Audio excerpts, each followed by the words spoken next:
Hi everyone, let's talk about Faiyum, which I just did a full solo playthrough for. If you'd like to see the game in action and see how it all works and stuff, it's linked in the description. This is just about what I think about it, if you're interested in knowing that. So, Faiyum, I think that, yeah, the artwork and the theme and stuff, fine, nice, wouldn't really draw me to the game in particular. It's the gameplay that I think is the big draw here, which is what it's all about, really, isn't it? It's nice to have all of the other things, but the gameplay here is essentially based on this huge deck of mainly different cards. Some cards are just upgrades of others and do quite similar things, but a lot of these cards in the deck are vastly different. And because the card market is based on numerical order all of the time, you can have a vastly different game with the same cards every single time, a vastly different game based on the order that these cards come out.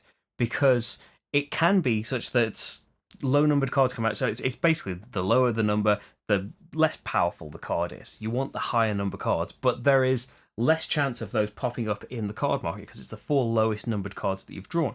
They'll end up there all the time. But it can be such that one of those cards slips in, a card that should be coming much later in the game that makes it much more desirable, much more worth paying the higher price from it being in the fourth space of the market, and can start to kind of let your strategy take shape in the multiplayer game just the same as the solo game. They do kind of give you a progression to these lower numbered cards, just doing basic things, just an upgrade of some of your starter cards that it'll let you get 2 resources at a time. And then later cards trading in tons of resources for a load of points, points based on where you have kind of situated all of your towns and stuff, how you've linked them up with roads. In the solo game, you're doing all of that. So you have much more control over it. You've got much more likely to get much higher scores and stuff. But you still go through all the way through the deck, so you've still got the chance of seeing all of these powers and things. But at all player counts, it can make for a much different momentum based on when these things come out. Like if you saw the solo game, which I hope you did, then cards that built monuments, there aren't that many in the deck, didn't come out until right near the end of the game. So hardly any of those got built throughout the game, and then the cards for the end that are like points based on how many monuments happened aren't as useful as they would be normally. Whereas, like, getting a load of settlements out, getting a load of bridges out early, it can really change the kind of form that the game takes. And based on, like, say the gem search is the one that lets you lie a load of workers down, and then next time you play it, you can take all the workers that are laid down off and get a load of money for them.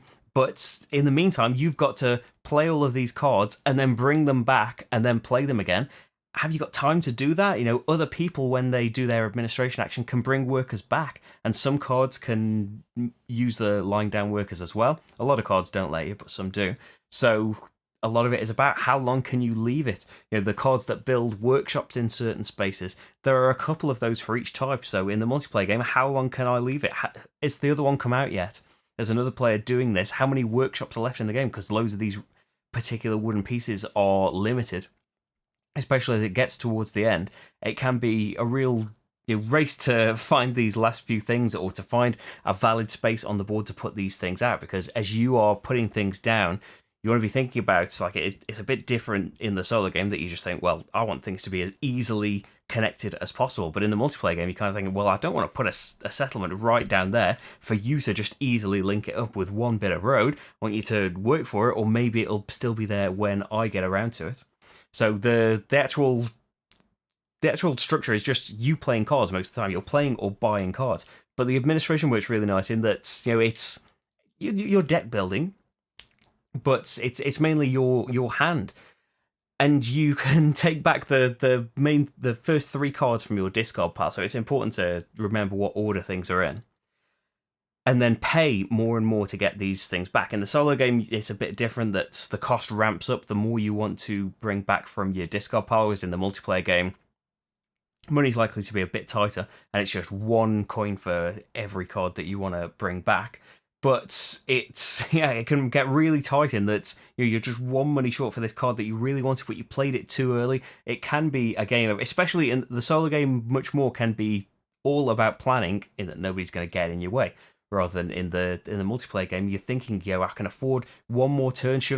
How long can I wait until I draw all these cards back? Should I just be drawing them all back now so I can play some cards again so that I'm steadily earning points rather than trying to play all of my cards and get them in the perfect order because the other player could just be screaming ahead while you are messing about and trying to be this completionist about things. And there are not on the board there. There's one card I think that gets rid of cards from the game, just permanently. Generally, it's down to you doing that, down to you realizing the importance of your cards, in that even the cards you thought were vital to you are going to end up a hindrance as the game goes on, as the cards get more and more powerful. A load of these cards that you were basing your strategy on early on, now you're kind of thinking, well, there's no space for this, or there are no workshops left and all of this. And so the order you play things in, you're never stuck with cards, you can always play them for a couple of money, but the order that you put them into your discard pile, you can be purposely throwing away cards, essentially. They're always in your discard pile. You could, in theory, go and retrieve them if you wanted to, but you've got to pay for them in order. So you get the first 3 off the top of your discard pile for free back, and then you've got to pay one at a time until you dig back to that card that you wanted. And so you can find a lot of the time that, oh wow, I didn't realize that card was as important as it is now, or actually, oh, that was the only way of me getting that particular resource or something like that. There will be things coming out later that will allow you to get those resources again if you can buy the cards, but you can end up messing yourself up in that way. And it's about experience of the cards. A lot of the game is like that, and it's taught a bit strangely. Though I say it's not necessarily very complex to learn, because there are only a few actions in the game, and most of the learning is learning what all of these cards do. You don't need to know what all of them do, and it does say in the rulebook, just read these few pages and then just get going and see what the cards do. Read what the cards do as they go along, and it will be frustrating if you're one of those players that likes to know how everything goes before you start playing, all the ways that you can score and all of the different powers that you'll be doing. It will just in the general way that the game is taught, it'll take a couple of games just to get used to what's important, and that's going to vary based on the order of the cards and stuff. But just generally knowing that you want to get settlements out, you want to get roads connected to them, you want to just have roads going to tiles so that workshops can be put down there, you want to be clearing crocodiles off, and it does make for a really a nice interactive game, in that what's changing in the state of this board in the multiplayer game can really make a difference to what you want to do on your turn. And can suddenly make you scrap big plans that you had because a really great opportunity has come up for you, or it'll, like, somebody has placed something in such a way that now your pharaoh at the end of the game is suddenly going to get a load more points. But yeah, we did find it frustrating to learn just from the rulebook at first. I'd say maybe halfway through the first game, started to think that, oh yeah, I get what I should have been doing, what I'll do next time. Yeah, this is clicking now. I can see where the interesting part is of the order of these cards and how different it's going to be next time and all of that stuff. At the start, I think that it would be nice to have on the board somewhere, or have a little extra player aid, just for some of these things like getting points every time you put settlements out. Yeah, it's obvious once you've played it a couple of times and it'll just stick in your head.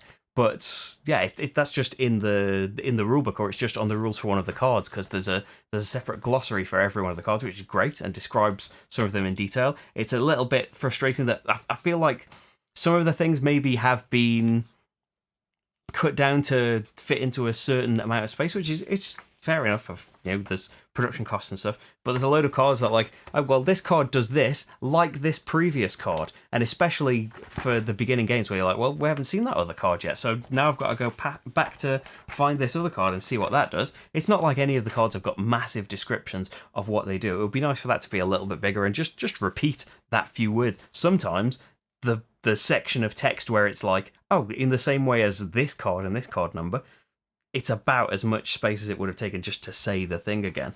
And I think that it's a little bit, I'm going to say, there's far, like, I wouldn't say it was a bad rulebook. It's very economical with its space and stuff, and gets its message across very well, but it is a little bit of a drag reading like great big walls of text, and there are good examples later on, and a lot in the glossary and stuff. But yeah, I feel like a little bit that maybe it's just been crammed in to a certain amount of space. But a lot of it, as I said, is just going to come down to you just need to get stuck in and just play. Don't worry. In your first game, certainly, don't worry too much about your scores and stuff. Try and do your best, of course, but just see the cards as they come, as it recommends in the rulebook, and start to get a feel for how you're going to go. Everyone starts off with the same amount of stuff, but just buy some stuff, just do some things, and get going with it, and it will all start clicking quite quickly. So yeah, I think there's some great things about Faiyum. I think it's a very clever game, especially, as I mentioned, just from having these same cards you're going to go through every time. I think the experience is surprisingly different just based on how these cards come out. Especially, like, it does get to a point where later on, as you're getting towards the end of the game, I think maybe especially in solo, when suddenly, like, card 5 and stuff is coming out right at the end, and you're like, well, this is completely useless to me now. It's just in the ordering of things, and that means you've got some better cards early on, doesn't it? But yeah, I would say that kind of ties into, as great as I think a lot of things are about Faiyum, it's a bit long. I think 2 hours plus is it, and I think it does say 2 hours on the box.